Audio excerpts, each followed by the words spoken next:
Hello hi friends, ఇవాళ అయితే నేనైతే మినప్పొట్టుతో గారెలు అయితే చేశాను. సాఫ్ట్గా క్రెన్సీగా సూపర్ అంటే సూపర్ వచ్చాయి.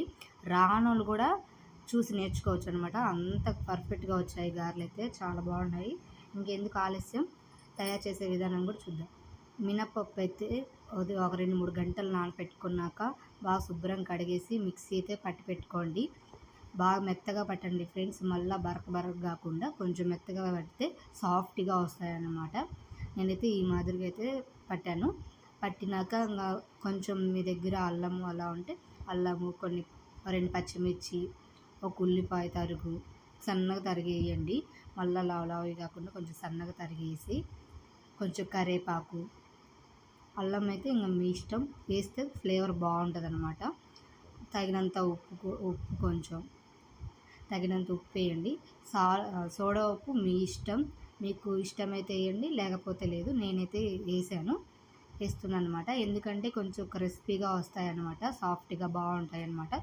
అందుకోసం నేనైతే వేసాను. మీ ఇష్టం, ఇంకా వేయచ్చు, లేకపోతే లేదు, మీ ఆప్షనల్ అనమాట.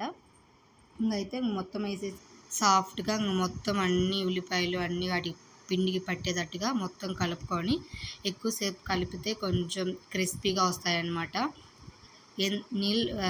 పిండి మాత్రం గట్టిగా ఉంటేనే బాగుంటుంది ఫ్రెండ్స్, నీళ్ళు కాకుండా అలా ఉంటేనే బాగుంటుంది అనమాట. తర్వాత నేను నూనె పొయ్యి మీద పెట్టేసి ఇంకా పేపర్ మీద అయితే ఒత్తి వేసేస్తున్నాను అనమాట. కొంతమంది చేతితో కూడా వేస్తారు, అది మీ ఇష్టం. నేనైతే పేపర్ మీదే ఆనేసాను. చాలా చాలా బాగున్నాయి ఫ్రెండ్స్. మీకు ఎవరికైనా నచ్చినట్టయితే ఒకసారి ట్రై చేసి చూడండి. ఎలా వచ్చాయో అనేది కూడా నాకు కామెంట్ చేయండి ప్లీజ్ ఫ్రెండ్స్. దీంట్లోకి మాత్రం చికెన్ కానీ, మటన్ కానీ, లేకపోతే చట్నీలోకి కానీ సూపర్ అంటే సూపర్గా ఉంటుంది అనమాట. ఇంకా మటన్లోకి, చికెన్లోకి అయితే ఇంకా చెప్పాల్సిన అవసరమే లేదు. చాలా చాలా బాగుంటుంది. నచ్చినట్టయితే లైక్ చేయండి ప్లీజ్ ఫ్రెండ్స్. నన్ను ఇలానే సపోర్ట్ చేస్తారని మనస్ఫూర్తిగా